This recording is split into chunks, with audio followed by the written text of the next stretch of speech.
¿Qué tal, queridos amigos de Blue Report? Sean ustedes bienvenidos a la columna La Canica Azul. Esta vez el tema, claro, es la reforma político-electoral que recién aprobó el Senado de la República. ¿Por qué es muy relevante? Porque abre una nueva era en materia político-electoral en el país. Hay cosas, claro, hay claroscuros como en todo, pero hay cosas muy relevantes. Por ejemplo, la reelección de legisladores, tanto federales como locales, y alcaldes. ¿Por qué es relevante esto? Bueno, es muy relevante esto porque lo que se pretende es que los alcaldes y los legisladores se vinculen con las personas que les votan.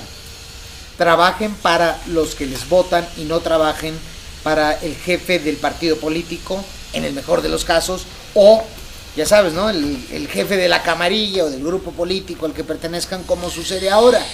Eso es lo que se pretende evitar.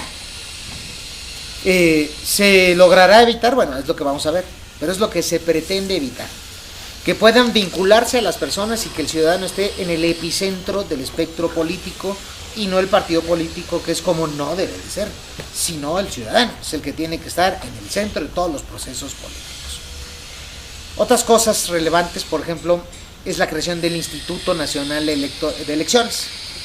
El espíritu de la creación del Instituto Nacional de Elecciones fue el de poder realizar un instituto que se encargase a nivel nacional de todas las elecciones en el país, habida cuenta que muchas de ellas en varios estados de la República eran controladas y manipuladas por los gobernadores, o bien, o peor, los caciques del lugar.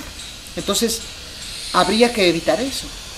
Y si creábamos un Instituto Nacional de Elecciones que se encargara de todas las elecciones, era más difícil que un gobernador manipulara un instituto nacional o que un cacique, desde luego, manipulase un instituto nacional.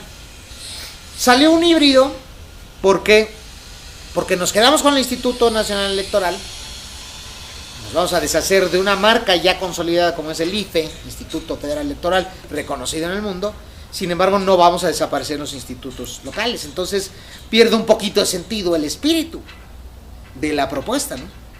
Sin embargo, ahí está, y en muchas ocasiones va a haber duplicidad de funciones sin que sepamos el impacto presupuestal de esta decisión, que muy probablemente será un costo muy alto, un costo muy elevado para una iniciativa que probablemente no va a quitar el control a los gobernadores de sus respectivos institutos estatales. Bien. Hay otras cosas relevantes, por ejemplo, se va a ampliar del 2 al 3% el porcentaje para conservar el registro de un partido, esto con el fin de evitar partidos patito. Otra de las cuestiones es que la Procuraduría General de la República se dotará de una mayor independencia para evitar que sea usada con fines políticos y se convertirá en la Fiscalía General de la Nación, cosa desde luego muy relevante.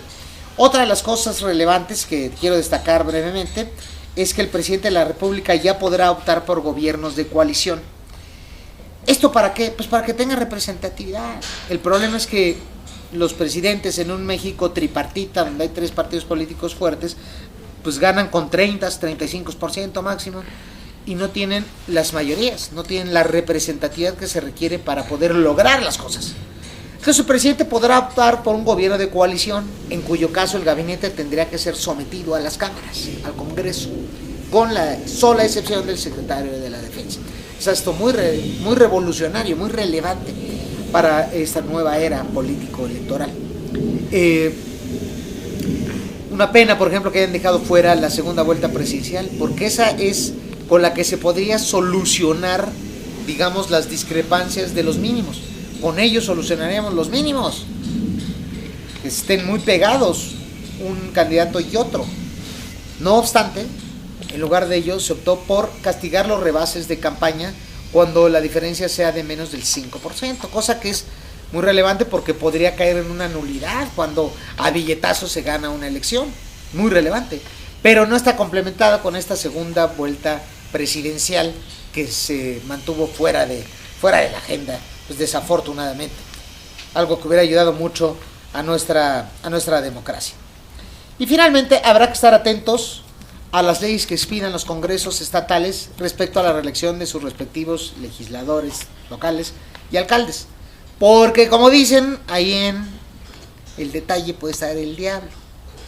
y muchos de ellos son manipulados por sus gobernadores. Entonces esperemos que esto no ocurra, para que las leyes que se expidan para instrumentar esta reforma relevante pues sean leyes que favorezcan y abonen a la democracia y no la mantengan estancada. Ya saben, ¿no? El típico de cambiar para que no pase nada. ¿Usted qué opina? La caneca azul para Blue Report, Ciro Di Costanzo.